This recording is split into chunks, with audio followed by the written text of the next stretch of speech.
makam Pocut Mirah Intan yang dibuang oleh Belanda pada tahun 18-an dan wafat pada tanggal 20 bulan 9 1937. Dimakamkan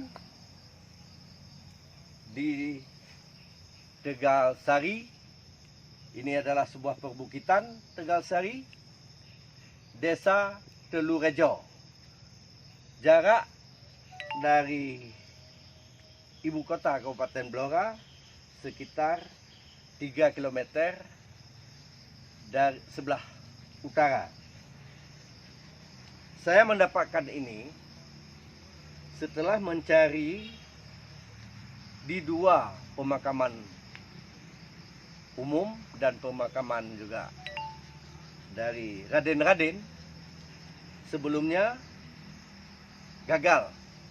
Baru disinilah pada sore ini sekitar pukul 17.28 saya berhasil menginjak kaki di Bukit Tegal Sari ini.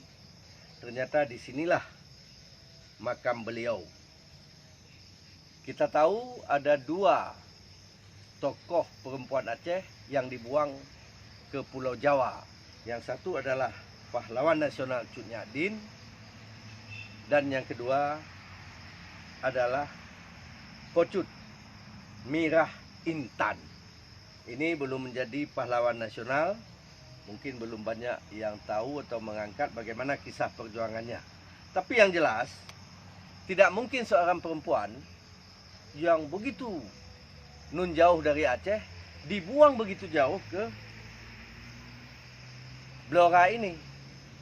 Kalau memang Belanda tidak merasa takut dengan sosok Pocut Mirah Intan ini.